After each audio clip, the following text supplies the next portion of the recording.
Tamron recently came out with two new zoom lenses for the Sony E-mount full-frame system. The first being the 28-75 f2.8 Mark II, which, as the name suggests, is an updated version of their very popular 28-75, and the second lens is their 35-150 f2-2.8. And once you let that focal length and aperture combo sink in for a second, you'll see why that's very exciting. But here's the thing, there's one feature that's common across both of these lenses that has me very excited. And I'll do a full review of both of these lenses soon, but I really wanted to talk about this one feature. On the side of both of these lenses, you'll notice a USB-C port. I checked all my other lenses and I didn't catch that on any of them. Typically, if you want to update the firmware on your lens, you'll plug it into the camera, then plug the camera into the computer, or certain lenses require specific docks that you buy from the manufacturer, but that's annoying and it comes at an extra cost. But these USB ports aren't just for firmware updates. Tamron now has an app called the Tamron Lens Utility that allows you to turn this little USB-C port into a way to do some very cool customizations with your lens. So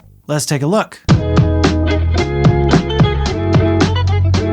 Kicking things off with the 28-75, I plug the lens in, open the software, and I've got three options. We can either use the lens plugged straight into the computer, we can use the lens plugged in while connected to the camera so that we can immediately see the results of our customization, or we can update the firmware from here. Since we're plugged straight into the computer, we're gonna choose the top option and hit start. Now first, let's get the less exciting stuff out of the way. Down at the bottom, we've got a couple of things of note. We can save our settings, we can load settings we saved before, or we can restore the lens to the default settings. So if you wanna mess around with your settings, but you wanna be able to get your main ones back, or if you have multiple settings for different types of shooting, you can use these options. On the left-hand side at the bottom of our menu options, we've got a nice function list that explains all of your options, just in case you're not getting it. This was definitely helpful for me in preparation for this video. And then we have the software version if you want to check that out, because new updates means new stuff. Continuing upwards, we've got firmware updates, nice and easy to do little updates when they're needed. Friendly reminder to check the firmware on your cameras and your lenses, because you might be missing out. Okay, now for the fun stuff, but really quickly first, I want to thank the sponsor of this video, Wirestock. If you're anything like me, you probably have hard drives full of photos and videos that aren't really doing much for you right now,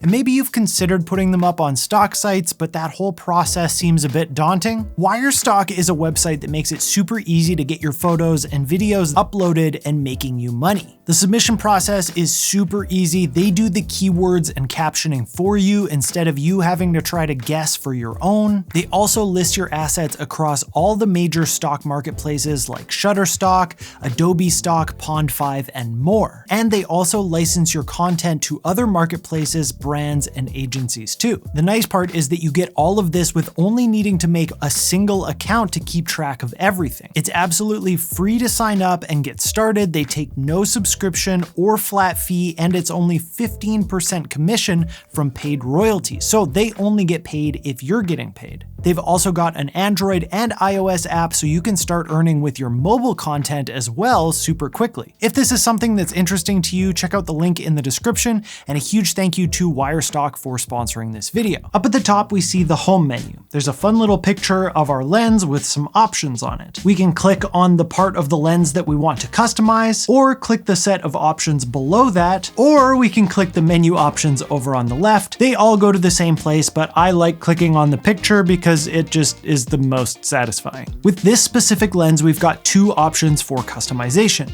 the focus ring and the focus set button. With other lenses, like we'll see with the 35-150, we might have more or less to customize depending on the lens itself. So popping up to the focus ring customization, we've now got two options in here. The first is manual focus ring rotation. So with this, people on the internet can finally stop arguing about which direction is correct and which lenses are backwards. You can decide which wrong way is the right way to turn your focus ring and always be right. The other thing you can customize with the focus ring is whether you're in non-linear or linear mode. Non-linear means the faster you move the focus ring, the further the focus will change. Linear means that it will always move the same amount with the same amount of turning, regardless of how fast you move it. Personally, I find non-linear mode to be most helpful in photography, where you might want to move it really fast to change the focus quickly, but then move it slowly to fine-tune the focus once you've got it close to the final point. Linear I find especially helpful for video shooters who want to do repeatable focus pulls. I love having the linear option for when I'm using my slider to do focus pulls for me as it's doing a movement. I literally can't use the focus feature of my slider with most of my lenses because they aren't linear. Some mirrorless lenses claim to be linear but aren't quite really, but I tested the 28-75 over and over again in linear mode and it was rock solid. Very impressed with that. Okay, now there's one more thing about the focus ring too, but we're gonna have to go into the other menu to find it. So heading over to the focus set button setting, we have one thing to customize: the focus set button. Okay, that was a bit obvious, I guess. But once we go in there, look at all these options. First, we can allow the camera to choose what this button does. This is the pretty typical way that you would customize this button and can be handy because the camera often has a lot of different functions to choose from. The second option is an autofocus manual focus switch. So if you're like, man, I wish they put a manual focus switch on this instead of a stupid button, that stupid button just became your best friend. Now, here's where it gets really interesting. Selecting focus preset allows you to program a specific focus distance into the lens. You do this by getting your focus where you want it, either by using manual or autofocus. Then you hold down that custom button for more than 1 second and it's set. Now you can focus on whatever you want, and then when you tap that button, it'll go back to your preset focus point. So if you wanted to set this to the perfect focus distance for a star shoot, you can always recall that by tapping this button. The other thing that you can do in this menu is choose the focus speed you want it to go to the predetermined focus point when you're in video mode. So if you wanted to use this to do a nice smooth focus pull, you can set your endpoint and then go to your start point, either with auto or manual focus. And then when you hit that button, it will automatically pull focus to your predetermined end focus point at the speed that you chose for it to move. You do need to play around a little bit with the speed settings to get it where you want it, but I think this is so cool. The next option we have, A to B focus, is similar to the last one, except you can program 2 different focus points. First, you find your starting point and hold down the button for 1 second to program. Then you find your second focus point and you hold it down again for 1 second to program. Now, when you tap the button, it'll go back and forth between the 2 focus points with each tap. Again, at the speed that you programmed it to move.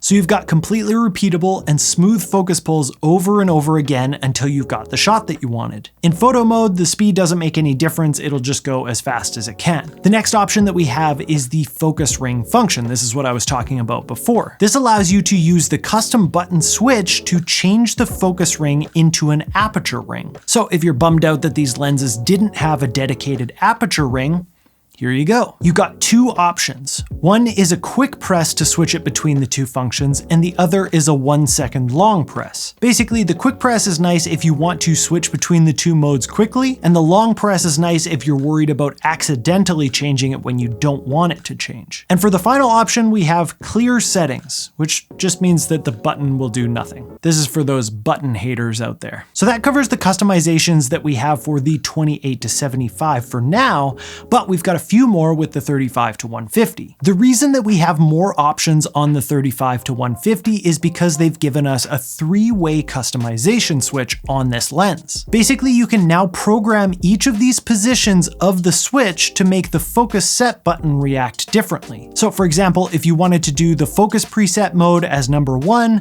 then focus A to B mode in the 2nd spot, and then the focus and aperture ring switch to be in the 3rd spot, no problem. Now, when the switch is in the corresponding mode, the button will react to the way that you programmed it, essentially giving you 3 times the custom buttons. There's also currently one other difference that I was able to find between the 28-75 and this lens. When you're setting the linear or non-linearness of your focus ring on the 35-150, you can also set the focus rotation angle in linear mode. So you can decide how far of a focus throw this lens has, between 90 degrees, 180 degrees, 270, or 360. Other than those few things, the options between these lenses are basically the same. So here's the question. What does this mean, and why am I so excited about it? There are definitely some inherent issues with this. The most obvious in my mind being that you can't customize things on the fly unless you have a laptop in the field. It would be really cool to see some of these companies starting to add smartphone connectivity so that you could do some of these things right from your phone in the field. For now, if you're trying to use that focus A to B function and the focus pull was at the wrong speed, too bad.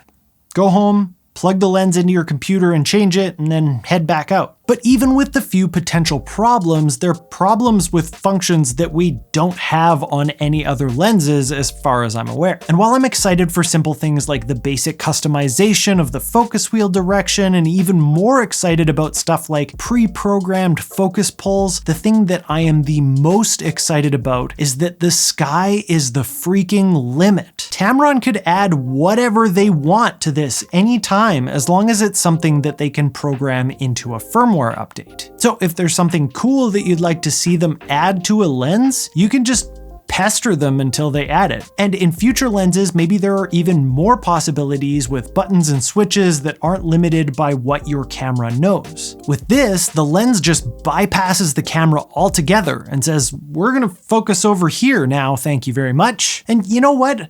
This is gonna be an aperture ring now. Bam! As you can see, I'm excited about what they've done, but I'm also excited about what it could grow into as well. Let me know what you think of this new feature. Is it cool or just unnecessary? Leave a comment down below, and on your way down there, make sure to hit that like and subscribe button, hit the bell notification so you don't miss out on future videos. Thank you so much for watching. I'll see you next time.